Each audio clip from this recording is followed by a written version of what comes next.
ಕಿಲಾಡಿಗಳ ಖ್ಯಾತಿಯ ನಟ ಮಡೇನೂರು ಮನು ವಿರುದ್ಧ ಅತ್ಯಾಚಾರ ಆರೋಪ ಕೇಳಿ ಬಂದಿತ್ತು. ಹೀಗಾಗಿ ಮಡೇನೂರು ಮನು ಅವರನ್ನ 5 ದಿನಗಳ ಕಾಲ ಪೊಲೀಸ್ ಕಸ್ಟಡಿಗೆ ನೀಡಲಾಗಿದೆ.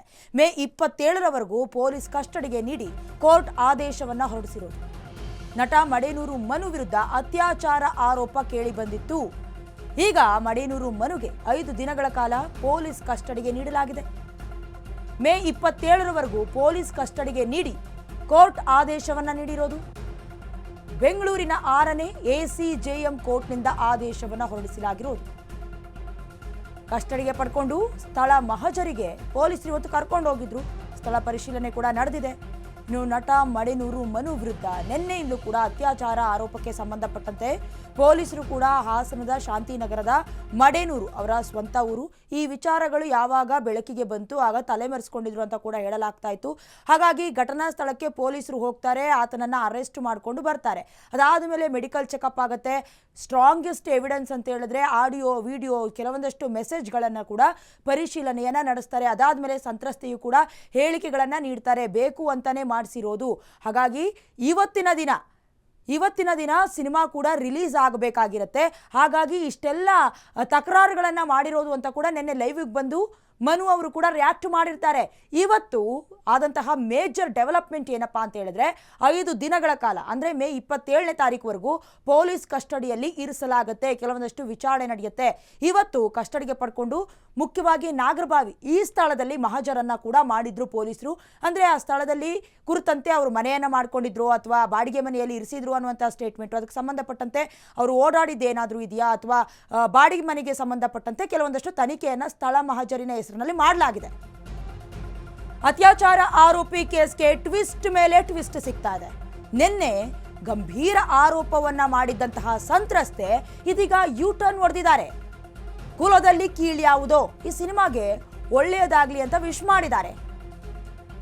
ನನ್ನ ಮತ್ತು ಮನು ನಡುವೆ ಕೆಲವು ಗೊಂದಲಗಳಿತ್ತು, ಕನ್ಫ್ಯೂಷನ್ಸ್ ಇತ್ತು. ನಮ್ಮಿಬ್ಬರ ಮಧ್ಯೆ ಏನಿದೆ ಅದು ಏನೇ ಇದ್ರೂ ಪರವಾಗಿಲ್ಲ, ನಮ್ಮಿಬ್ಬರ ಮಧ್ಯೆನೇ ಇರಲಿ ಅಂತ ಕೂಡ ಹೇಳ್ಕೊಂಡಿದ್ದಾರೆ. ನಾನು ಸತ್ತೋದ್ರೂ ಪರವಾಗಿಲ್ಲ, ಅದಕ್ಕೆ ಯಾರು ಜವಾಬ್ದಾರರಲ್ಲ, ಅದು ನನ್ನ ನಿರ್ಧಾರ ಅನ್ನೋದನ್ನ ಕೂಡ ಹೇಳ್ಕೊಂಡಿದ್ದಾರೆ.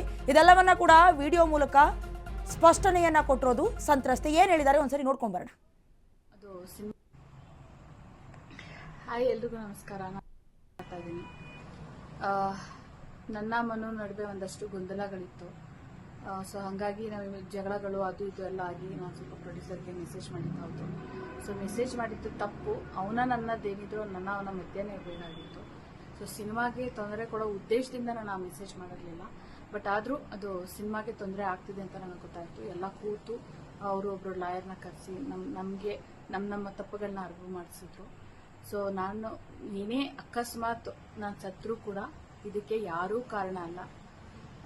ಇದು ನನ್ನ ಸ್ವಂತ ನಿರ್ಧಾರ. ಮನುನೇ ಆಗಲಿ, ಪ್ರೊಡ್ಯೂಸರ್ ಆಗಲಿ, ಸಿನಿಮಾ ತಂಡ ಆಗಲಿ, ನನ್ನ ಯಾವುದೇ ಸ್ನೇಹಿತರಾಗಲಿ ಯಾರೂ ಕಾರಣ ಅಲ್ಲ. ಇದು ನನ್ನ ಸ್ವಂತ ನಿರ್ಧಾರನೇ. ಕಾಮಿಡಿ ಕಿಲಾಡಿಗಳು ಖ್ಯಾತಿಯ ಮೂಲಕ ಪರಿಚಯ ಆಗಿತ್ತು. ಅದಾದಮೇಲೆ 2018ರಲ್ಲಿ ಸ್ನೇಹದಿಂದ ಪ್ರೀತಿಗೆ ತಿರುಗತ್ತೆ, ಅದೆಲ್ಲ ಕೂಡ ಅವ್ರು ಕೊಟ್ಟಂಥ ಸ್ಟೇಟ್ಮೆಂಟ್ಗಳು. ಅದಾದಮೇಲೆ ಪದೇ ಪದೇ ನನಗೆ ಟಾರ್ಚರ್ ಆಗ್ತಾ ಇರುತ್ತೆ, ಹಾಗಾಗಿ ನಾನು ಕಂಪ್ಲೇಂಟನ್ನು ರಿಜಿಸ್ಟರ್ ಮಾಡಲೇಬೇಕಾಗಿತ್ತು ಅಂತ ಕೂಡ ಹೇಳ್ಕೊಂಡ್ರು. ಇವತ್ತು ಮಡೇನೂರು ಮನು ಅವರ ಮೊದಲ ಚೊಚ್ಚಲ ಸಿನಿಮಾ ಇವತ್ತು ರಿಲೀಸ್ ಆಯಿತು. ಹಾಗಾಗಿ ಕೆಲವೊಂದಷ್ಟು ಟೀಕೆಗಳು ಕೂಡ ಸಂತ್ರಸ್ತೆಯ ವಿರುದ್ಧವಾಗಿ ಕೇಳಿಬಂತು. ಅಂದರೆ ಬೇಕು ಅಂತಲೇ ಮಾಡಿರುವಂತಹ ಕೃತ್ಯ ಇದು ಅಂತ. ಅದಾದಮೇಲೆ ಅವರು ಕೂಡ ಸ್ಪಷ್ಟನೆಯನ್ನು ಕೊಟ್ಟರು. ಏನು ಅಂತ ಹೇಳಿದ್ರೆ ಇವತ್ತು ಸಿನಿಮಾ ರಿಲೀಸ್ ಆಗ್ತಾ ಇದೆ, ಹಾಗಾಗಿ ಅವ್ರಿಗೆ ಬೆಸ್ಟ್ ವಿಶಸ್ಸನ್ನೇ ಹೇಳೋದಕ್ಕೆ ಇಷ್ಟಪಡ್ತೀನಿ. ನಮ್ಮಿಬ್ಬರ ಮಧ್ಯೆ ಏನೇ ನಡೆದಿದ್ರು ಕೂಡ ಅದು ನಮ್ಮಿಬ್ಬರ ಮಧ್ಯೆ ಇರಲಿ ಅಂದರೆ ಈಗ ಕೋರ್ಟ್ನ ಮೆಟ್ಟಿಲೇರಿದೆ. 5 ದಿನ ಕಸ್ಟಡಿಗೂ ಕೂಡ ಕೊಟ್ಟಿದ್ದಾರೆ. ಇದೆಲ್ಲ ಬೆಳವಣಿಗೆ ಆಗೋದಕ್ಕಿಂತ ಮುಂಚೆ ಇವರಿಬ್ಬರು ಕೂತ್ಕೊಂಡು ಪರಿಹಾರವನ್ನು ಕಂಡುಕೊಳ್ಬಹುದಾಗಿತ್ತು. ಅದರಲ್ಲೂ ಕೂಡ ಆತನಿಗೆ ಮದುವೆ ಆಗಿರೋದು, ಒಂದು ಮಗು ಇರೋದು ಕೂಡ ಈಕೆಗೆ ಗೊತ್ತಿದೆ. ಅದಾದರೂ ಕೂಡ ಕೆಲವೊಂದಷ್ಟು ಗೊಂದಲಮಯ ಸ್ಟೇಟ್ಮೆಂಟ್ಗಳನ್ನು ಕೂಡ ಕೊಟ್ಟಿರೋದು. ಅದಾದಮೇಲೆ ಸದ್ಯದ ಮಟ್ಟಿಗೆ ಕಸ್ಟಡಿಯನ್ನು ಪಡ್ಕೊಂಡು ಈಗ ಸ್ಥಳ ಮಹಜರು ಪ್ರಕ್ರಿಯೆ ಕೂಡ ಮುಗಿದಿದೆ. ಯೂಟರ್ನ್ ಬಳಿಕ ಸಂತ್ರಸ್ತೆಯ ಮತ್ತೊಂದು ವಿಡಿಯೋ ಕೂಡ ರಿಲೀಸ್ ಆಗಿದೆ. ಖಾಸಗಿ ವಿಡಿಯೋವನ್ನ ಮಾಡಿಕೊಂಡು ಮನು ನನಗೆ ಬೆದರಿಕೆ ಹಾಕಿದ್ದಾನೆ ಅನ್ನೋದು ವಿಡಿಯೋದಲ್ಲಿ ಇರೋದು. ಪೊಲೀಸರ ವಿಚಾರಣೆಯ ಬಳಿಕ ಸಂತ್ರಸ್ತೆ ಮತ್ತೆ ಆರೋಪಿಸ್ತಾ ಇರೋದು ಹೀಗಂತ, ಕ್ರೂರವಾಗಿ ನಡ್ಕೊಳ್ತಾ ಇದ್ದ, ಹಾಗಾಗಿ ನಾನು ದೂರು ಕೊಟ್ಟೆ ಅಂತ ಹೇಳಿರೋದು. ಮನು ನನಗೆ ಸಾಕಷ್ಟು ಸಲ ಬ್ಲ್ಯಾಕ್ ಮೇಲ್ ಮಾಡಿದ್ದಾನೆ ವಿಡಿಯೋಗಳನ್ನ ಇಟ್ಕೊಂಡು. ಸಿನಿಮಾ ವಿಚಾರಕ್ಕೂ ಈಗ ನಾನು ಕೊಟ್ಟಿರುವಂಥ ದೂರಿಗೂ ಒಂದಕ್ಕೊಂದು ಸಂಬಂಧ ಇಲ್ಲ ಅನ್ನೋದನ್ನು ಸ್ಪಷ್ಟಪಡಿಸಿದ್ದಾರೆ. ಒತ್ತಾಯದಿಂದ ಅಪ್ಪಣ್ಣನ ವಿರುದ್ಧ ಆಡಿಯೋ ರೆಕಾರ್ಡ್ ಕೂಡ ಮಾಡಿಸ್ಕೊಂಡಿದ್ದ, ಅಪ್ಪಣ್ಣ ಬಗ್ಗೆ ಒತ್ತಾಯ ಮಾಡಿ ರೆಕಾರ್ಡ್ ಅನ್ನ ಮಾಡಿಸಿದ್ದ ಮನು ಅನ್ನೋದು ಕೂಡ ಆಕೆಯ ದೂರು. ಈ ಹಿಂದೆಯೇ ನಾನು ಹೋಗಿ ಅಪ್ಪಣ್ಣನ ಜೊತೆ ಕ್ಷಮೆ ಕೇಳಿದ್ದೀನಿ. ಯೂ ಟರ್ನ್ ಬಳಿಕ ಸಂತ್ರಸ್ತೆಯ ಮತ್ತೊಂದು ವಿಡಿಯೋ ರಿಲೀಸ್ ಆಗಿರೋದು. ಅಂದ್ರೆ ನಿನ್ನೆ ಕಂಪ್ಲೇಂಟ್ ಆಯಿತು, ಅರೆಸ್ಟ್ ಮಾಡಿದ್ದಾಯ್ತು, ಇವತ್ತು ಕಸ್ಟಡಿಗೆ ಪಡ್ಕೊಂಡಿದ್ದಾಯ್ತು, ಸ್ಥಳ ಮಹಜರು ಕೂಡ ನಡೀತು, 5 ದಿನ ಕಸ್ಟಡಿಗೂ ಕೂಡ ಕೊಟ್ಟಿದ್ದಾಯ್ತು. ಈಗ ಮತ್ತೊಂದು ಸ್ಟೇಟ್ಮೆಂಟ್, ಅಂದ್ರೆ ಅವ್ರಿಗೆ ವಿಶ್ ಮಾಡಿದ್ದು ಒಳ್ಳೇದಾಗ್ಲಿ ಅಂತ. ಅದಾದ್ಮೇಲೆ ಮತ್ತೆ ಲೈವಿಗೆ ಬರ್ತಾರೆ ಅಥವಾ ಮತ್ತೆ ಮಾಧ್ಯಮದ ಮೂಲಕ ಹೇಳ್ತಾರೆ. ಏನಂತ ಹೇಳಿದ್ರೆ, ಕೆಲವೊಂದಷ್ಟು ಅಪ್ಪಣ್ಣ ಅಂದ್ರೆ ಅವರು ಕೂಡ ಕಾಮಿಡಿ ಕಿಲಾಡಿ ಖ್ಯಾತಿಯ ನಟರೊಬ್ರು, ಅವ್ರ ಹತ್ರ ಕೂಡ ಬೇಕು ಅಂತ ವಿಡಿಯೋ ಮಾಡಿಸ್ಕೊಂಡಿದ್ದು ಅಂತ ಏನೇನು ಮಾತನಾಡಿದ್ದಾರೆ ಒಂದ್ಸರಿ ನೋಡ್ಕೊಂಡ್ ಬರೋಣ ಬನ್ನಿ. ಮನು ಬ್ಲಾಕ್ ಸರ್, ನಾನು ಆಲ್ರೆಡಿ ನಿನ್ನೆ ಹೇಳಿದ್ದೆ, ನಾನು ನಿಮ್ಗೆ ಈ ತರ ನನ್ನ ಬ್ಲಾಕ್ ಮೇಲ್ ಮಾಡಿ ನನ್ನ ಹತ್ರ ಒಂದು ವಿಡಿಯೋ ಮಾಡಿಸ್ಕೊಟ್ಟಿದ್ದ, ನಾನು ಫಾಸ್ಟ್ ಇಟ್ಕೊಂಡು ಅಂತ ಅಂದ್ಬಿಟ್ಟು ಹೇಳಿದ್ದೆ. ನೋಡಿ ಸರ್, ಇದನ್ನ ಅವನು ವಿಡಿಯೋ ಮಾಡಿಸ್ಕೊಂಡು ಅಲ್ಲ ಇಲ್ಲಿ ತೋರಿಸ್ತೀನಿ ನೋಡಿ. ಈಗ ಮೋಸ್ಕರ ಅಂದ್ರೆ ಇದು ಅವನದೇ ನಂಬರು, ಮನದು ನಂಬರು. ಇದು 5ನೇ ತಾರೀಕು ಫೆಬ್ರವರಿ 2024ರಲ್ಲಿ ನನಗೆ ಬ್ಲಾಕ್ ಮೇಲ್ ಮಾಡಿ, ಅಂದ್ರೆ ನೀನ್ ನನ್ನ ಜೊತೆ ಇರ್ಬೇಕು ಅಂತ ಅಂದ್ರೆ ನೀನ್ ವಿಡಿಯೋ ಮಾಡ್ಕೊಡ್ಲೇಬೇಕು ಅಂತ ಹಠ ಮಾಡಿ ನನಗೆ ಜೀವ ಬೆದರಿಕೆ ಹಾಕಿ, ಆಮೇಲೆ ನೀನ್ ನನ್ ಬೇಕು ಅಂತ ಅಂದ್ರೆ ನನಗೆ ವಿಡಿಯೋ ಮಾಡ್ಕೊಡು. ಅವ್ನಿಗೆ ಅಪ್ಪಣ್ಣಕ್ಕಂದ್ರೆ ಅವ್ನು ಶೋಗ್ ಹೋಗೋದು ಇಷ್ಟ ಆಗ್ತಿರ್ಲಿಲ್ಲ. ಸೊ ಇವಳು ಶೋಗೆಲ್ಲ ಹೋಗ್ತಲ್ಲ, ಅವ್ನ ಜೊತೆ ಹೋಗೋದೇ ಅವ್ನಿಗೆ ಇಷ್ಟ ಆಗ್ತಿರ್ಲಿಲ್ಲ. ಆ ಒಂದು ಹೊಟ್ಟೆ ಕಿಚ್ಚಿಗೆ ಅಪ್ಪಣ್ಣನ ಮೇಲೆ ಈ ತರ ವಿಡಿಯೋ ಮಾಡಿಸ್ತೇನೆ. ಅಪ್ಪಣ್ಣನಿಂದ ಏನ್ ರಿಪ್ಲೈ ಬಂದಿದೆ ಅದನ್ನು ನೋಡಿ ನೀವು. ಈ ತರ ವಿಡಿಯೋ ಮಾಡಿ ಅಪ್ಪಣ್ಣ ಕಳಿಸ್ತಾನೆ. ಬಟ್ ಅವನಾಗೋದಕ್ಕೆ ಪಾಪ ಏನು ರೈಸ್ ಮಾಡ್ಲಿಲ್ಲ. ಈ ಶೋ ಕರ್ದಿದ್ದೆ ತಪ್ಪಾಗೋಯ್ತಾ, ಹಂಗೆ ಹಿಂಗೆ ಅಂತೆಲ್ಲ ಕೇಳ್ದ. ಅದಾದ ಒಂದ್ 2-3 ದಿನಕ್ಕೆ ಅವ್ನ ಪಾಪ ನನ್ನ ಅಪ್ಪಣ್ಣ ಬ್ಲಾಕ್ ಮಾಡ್ದ. ನಾನೇ ಬೇರೆ ನಂಬರ್ ಇಂದ ಕಾಲ್ ಮಾಡಿ RR ನಗರಕ್ಕೆ ಹೋಗಿ ನಾನೇ ಅಪ್ಪಣ್ಣಗೆ ಕ್ಷಮೆ ಕೇಳ್ದೆ. ನೋಡು, ಈ ತರ ಮನು ಬ್ಲಾಕ್ ಮೇಲ್ ಮಾಡಿ ನನಗೆ ವಿಡಿಯೋ ಮಾಡಿ ನಿನಗೆ ಕಳ್ಸಿಸ್ತಾ, ದಯವಿಟ್ಟು ಕ್ಷಮಿಸ್ಬಿಡು ಅಂತ ಅಂದ್ಬಿಟ್ಟು ಅಪ್ಪಣ್ಣನ ಹತ್ರ ನಾನೇ ಹೋಗಿ ಸಾರಿ ಕೇಳಿದೀನಿ. ಇದು ಹೊಟ್ಟೆಗೆ ಅಂದ್ರೆ ಮನು ಏನ್ ಹೇಳಿದ್ರು ನಾನು ಕೇಳ್ತಾ ಇದ್ದೆ. ಅವ್ನ್ ಸಾಯಿ ಅಂದ್ರೆ ನಾನು ಸಾಯಕ್ ರೆಡಿ ಇದ್ದೆ. ಅಂತದನ್ನ ಒಂದು ಎನ್ಕ್ಯಾಶ್ ಮಾಡ್ಕೊಂಡು ನನ್ನ ಹತ್ರ ಈ ಆಡಿಯೋ ವಿಡಿಯೋ ಮಾಡಿ ನನಗೆ ಅವ್ನು ಕಳ್ಸಿಸ್ತ. ಅದು ಏನಂತ ಅಂದ್ರೆ ಸರ್, ನನ್ನ ಪಾಸ್ಟ್ ಅಂತ ಹೇಳ್ದೆ, ಪಾಸ್ಟ್ ಅಂತ ಕಂಪ್ಲೀಟ್ ಆಗಿ ಹೇಳಿರ್ಲಿಲ್ಲ. ನಮ್ ತಾಯಿ ಬದುಕಿದ್ದಾಗ ನನ್ಗೆ ಮದ್ವೆ ಆಗು ಅಂತ ತುಂಬಾ, ನಾನು ಇನ್ನ ಕಾಮಿಡಿ ಕಿಲಾಡಿ ನಾನು ಯಾವ್ದೋ ಒಂದು ರಿಯಾಲಿಟಿ ಶೋಗ್ ಬಂದಿರ್ಲಿಲ್ಲ, ಇನ್ನು ನಾನು ಯಾವ ಸಿನಿಮಾಗಳು ಕೂಡ ಮಾಡ್ತಿರ್ಲಿಲ್ಲ. ಆ ಒಂದ್ ಸಂದರ್ಭದಲ್ಲಿ ನಮ್ಮೂರ್ ಕಡೆ ಎಲ್ಲ ಯಾವಾಗ ಮದ್ವೆ ಮಾಡ್ತೀಯ ಮಗಳಿಗೆ ಹಂಗೆ ಹಿಂಗೆ ಅಂತೆಲ್ಲ ತುಂಬಾ ಪ್ರೆಷರ್ ಹಾಕ್ತಿದ್ರು. ನಮ್ಮಮ್ಮ ಸಾಯಕ್ ಹೋಗಿದ್ರು, ಇದು ಮದ್ವೆ ಆಗ್ತೀಯೋ ಇಲ್ವಾ ಹಂಗೆ ಹಿಂಗೆ ಅಂತ. ನನ್ ಮದ್ವೆ ಆಗ್ಬಿಟ್ರೆ ನಾನು ಏನು ಮಾಡಕ್ ಆಗಲ್ಲ ಹಂಗೆ ಹಿಂಗೆ ಅಂತ ನಾನ್ ಯೋಚನೆ ಮಾಡಿ, ಅಲೋಕ್ ಅಂತ ಏನ್ ಹೆಸರು ಕೇಳ್ಪಡ್ತಿದ್ದೀರಾ, ಆ ವ್ಯಕ್ತಿಗೆ ಸಮಾಜ ಸೇವೆ ಆ ತರದ್ದು ಒಂದು ಕನ್ಸುಗಳಿತ್ತು. ಮದ್ವೆಗಿದ್ವೆ ಅನ್ನೋ ಕನ್ಸುಗಳೆಲ್ಲ ಅವ್ರಿಗೆ ಇರ್ಲಿಲ್ಲ. ಆ ಒಂದು ಕಾರಣಕ್ಕೆ ನಾನು ಅವ್ರ ಹತ್ರ ಹೋಗಿ ರಿಕ್ವೆಸ್ಟ್ ಮಾಡ್ಕೊಂಡೆ, ಈ ತರ ನಮ್ಮೂರವ್ರ ಹತ್ರ ಮತ್ತೆ ನಮ್ಮ ಅಮ್ಮನ ಹತ್ರ ಅಷ್ಟೇ ನಾಟಕ ಆಡ್ಬೇಕು ಅಂತ ಅನ್ಬಿಟ್ಟು ಅವ್ರನ್ನ ನಮ್ಸಕ್ಕೆ ನಾವ್ ಏನ್ ನಾಟಕ ಮಾಡ್ಬೇಕಾಗಿತ್ತು ಆ ನಾಟಕ ಮಾಡಿ ನಾವು ನಮ್ಮ ಮನೆ ಮೇಲೆ ನಂಬಿಸಿದ್ವಿ. ಇದನ್ನ ನಾನು ಶೋಗ್ ಹೋಗಕ್ ಮುಂಚೆ ನಮ್ಮ ಡೈರೆಕ್ಟರ್ಸ್ ಯಾರ್ಯಾರು ಇದ್ದಾರೆ ಅವ್ರಿಗೆ ನಾನು ತಿಳಿಸಿದ್ದೆ. ನೋಡಿ ಸರ್, ಈ ತರ ನಾವು ನಮ್ಮ ಅಮ್ಮಂಗೆ ಮತ್ತೆ ನಮ್ಮ ಊರವ್ರಿಗೆ ನಮ್ಸಕ್ಕೋಸ್ಕರ ಸುಳ್ಳು ಹೇಳಿದೀವಿ ಅಂತ ಅಂದ್ಬಿಟ್ಟು ನಾನು ಮುಂಚೆನೆ ಹೇಳಿದ್ದೆ. ಇದಾದ್ಮೇಲೆ ನನ್ನ ಒಂದು ಸೇಫ್ಟಿಗೋಸ್ಕರ, ನನ್ನ ಒಂದು ಕವಚಕ್ಕೋಸ್ಕರ ನಾನು ಅಲೋಕ್ ಅಂತ ನಾನು ಬಳಸ್ಕೊಂಡಿದ್ದೀನಿ ಆ ಹೆಸರನ್ನ. ಮತ್ತೆ ಆ ವ್ಯಕ್ತಿನೂ ಕೂಡ ನನಗೆ ಹೇಳಿದ್ರು, ಮುಂದೆ ನನ್ನ ಫ್ಯೂಚರ್ ಅಲ್ಲಿ ನಾನ್ ಸೆಟಲ್ಡ್ ಆದ್ಮೇಲೆ ನೋಡೋಣ ಹಂಗಂತ. ನಮ್ಮಿಬ್ರ ಮಧ್ಯೆ ಯಾವುದೇ ಲವ್ ಇರ್ಲಿಲ್ಲ. ಇದು ಮನುಗೆ ಗೊತ್ತಿತ್ತು, ಊರ್ ಮಧ್ಯೆ ಯಾವ್ದು ಲವ್ ಇಲ್ಲ, ಯಾವ ರಿಲೇಶನ್ಶಿಪ್ ಇಲ್ಲ. ಯಾಕಂದ್ರೆ ನಮ್ಮ ಮನೆಗೆ ಬರ್ತಿದ್ದ, ನೋಡ್ತಿದ್ದ, ಅವನು ನೋಡ್ತಿದ್ದ. ಈಗ ಅಲೋಕು ಕೂಡ ಮನುಗೆ ಕ್ಲೋಸ್. ನಟ ಮಡೇನೂರು ಮನು ಇವ್ರ ವಿರುದ್ಧ ಸಾಲು ಆರೋಪ ಕೇಳಿ ಬರ್ತಾ ಇದೆ. ಪತಿಯನ್ನ ನೆನೆದು ಕಣ್ಣೀರು ಹಾಕ್ತಾ ಇದ್ದಾರೆ ಮಡೇನೂರು ಮನು ಅವರ ಪತ್ನಿ. ಥಿಯೇಟರ್ನಲ್ಲಿ ಪತಿ ಮನುವನ್ನ ನೆನೆದು ದಿವ್ಯಾ ಕಣ್ಣೀರಿಡ್ತಾ ಇದ್ದಾರೆ. ನನ್ನ ಗಂಡ ತಪ್ಪು ಮಾಡಿಲ್ಲ ಅಂತ ಪತ್ನಿ ದಿವ್ಯಾ ಅಳಲನ್ನ ತೋಡ್ಕೊಂಡಿದ್ದಾರೆ.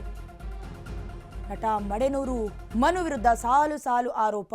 ನಿನ್ನೆ ದಿನ ನನ್ನ ಮೇಲೆ ಅತ್ಯಾಚಾರ ಆಗಿದೆ ಅಂತ ಸಂತ್ರಸ್ತೆ ಆರೋಪಿಸ್ತಾರೆ. ಅದಾದ್ಮೇಲೆ ಬೆಂಗಳೂರಿನಿಂದ ಶಾಂತಿನಗರದ ಮಡೇನೂರಿಗೆ ಹೋಗಿ ತಲೆಮರೆಸ್ಕೊಂಡಿದ್ದಂಥ ಆರೋಪಿಯನ್ನ ಕರ್ಕೊಂಡು ಬರ್ತಾರೆ. ಅದಾದ್ಮೇಲೆ ಮೆಡಿಕಲ್ ಚೆಕಪ್, ಕೆಲವೊಂದಷ್ಟು ಸ್ಥಳ ಮಹಜರು, ಅದಾದ್ಮೇಲೆ ಇವತ್ತು ಕಸ್ಟಡಿಗೆ ಕೂಡ 5 ದಿನದ ಕಾಲ ಕೋರ್ಟ್ ಆದೇಶವನ್ನ ನೀಡುತ್ತೆ. ಅದಾದ್ಮೇಲೆ ಆದ್ರೂ ಸೈಲೆಂಟ್ ಆದ್ರ ಇಲ್ಲ. ಮತ್ತೆ ಸಂತ್ರಸ್ತೆ ಆರೋಪಿಸ್ತಾ ಇದ್ದಾರೆ. ಅದೆಲ್ಲ ಬೆಳವಣಿಗೆಯ ಮಧ್ಯದಲ್ಲಿ ಇವತ್ತು ಕುಲದಲ್ಲಿ ಕೀಳು ಯಾವುದೋ ಸಿನಿಮಾ ರಿಲೀಸ್ ಇತ್ತು. ಅದಾದ್ಮೇಲೆ ಆ ಸಿನಿಮಾವನ್ನ ನೋಡೋದಕ್ಕೆ ಮಡೇನೂರು ಮನು ಅವರ ಪತ್ನಿ ದಿವ್ಯಾ ಅವರು ಕೂಡ ಹೋಗಿರ್ತಾರೆ. ಗಂಡನನ್ನ ಪರದೆ ಮೇಲೆ ನೋಡಿ ಕಣ್ಣೀರನ್ನ ಇಡ್ತಾರೆ. ನನ್ನ ಗಂಡ ಯಾವುದೇ ತಪ್ಪನ್ನ ಮಾಡಿಲ್ಲ ಅಂತ ಕೂಡ ಹೇಳ್ಕೊಳ್ತಾರೆ.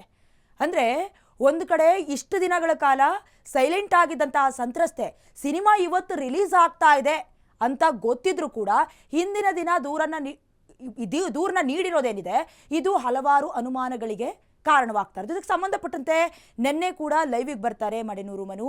ಬೇಕು ಅಂತಾನೆ ನನ್ನ ಮೇಲೆ ಮಾಡ್ತಾ ಇರುವಂಥ ಪಿತೂರಿ ಇದು.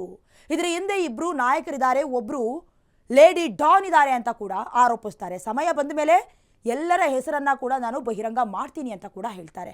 ಅಂದರೆ ಇವರಿಬ್ಬರ ಮಧ್ಯೆ ಯಾವುದೇ ಸಂಬಂಧ ಇದ್ರೂ ಕೂಡ ಈಗೇನು ಹೇಳ್ತಾ ಇದ್ದಾರೆ, ಸಿನಿಮಾಗೆ ವಿಶ್ ಮಾಡಿರೋದು ಒಳ್ಳೇದಾಗಲಿ ಅಂತ. ಅದಾದ ಮೇಲೆ ಇಷ್ಟೆಲ್ಲ ಬೆಳವಣಿಗೆಯ ಮಧ್ಯೆ ಸದ್ಯ ಈಗ ಕಸ್ಟಡಿಗೆ ಪಡ್ಕೊಂಡು ಸ್ಥಳ ಮಹಜರನ್ನು ಕೂಡ ನಡೆಸಿದ್ದಾರೆ. ಇನ್ನು ಇದೇ ವಿಚಾರಕ್ಕೆ ಸಂಬಂಧಪಟ್ಟಂತೆ ಹೆಚ್ಚಿನ ಡೀಟೇಲ್ಸನ್ನು ಕೊಡ್ತಾರೆ ನಮ್ಮ ಪ್ರತಿನಿಧಿ ಅಜಯ್. ಈಗಾಗಲೇ ರೇಪ್ ಕೇಸ್ನಲ್ಲಿ ಸೆರೆ ಸಿಕ್ಕಿರುವಂಥ ಮನು ಅವರು ವಿಚಾರಣೆಯನ್ನು ಒಂದು ಕಡೆ ನಡೆಸ್ತಾ ಇದ್ರೆ, ಮತ್ತೊಂದು ಕಡೆ ಸಾಲು ಆರೋಪವನ್ನು ಕೂಡ ಸಂತ್ರಸ್ತೆ ಮಾಡ್ತಾ ಇರೋದು. ಸದ್ಯದ ಮಟ್ಟಿಗೆ ಏನಿದೆ ಇದ್ರ ಬಗ್ಗೆ ಹೆಚ್ಚಿನ ಡೀಟೇಲ್ಸ್? ಖಂಡಿತವಾಗಿ ಡಯಾನ, ಈಗಾಗಲೇ ನಿನ್ನೆ ಆತನನ್ನ ಕರ್ಕೊಬಂದು ಈಗಾಗಲೇ ನಿನ್ನೆ ರಾತ್ರಿಯಿಂದನೂ ಕೂಡ ಪ್ರಾಥಮಿಕವಾದಂತಹ ವಿಚಾರಣೆಯನ್ನು ಕೂಡ ಈಗಾಗಲೇ ಪೊಲೀಸರು ಕೂಡ ಮಾಡಿರುವಂತದ್ದು.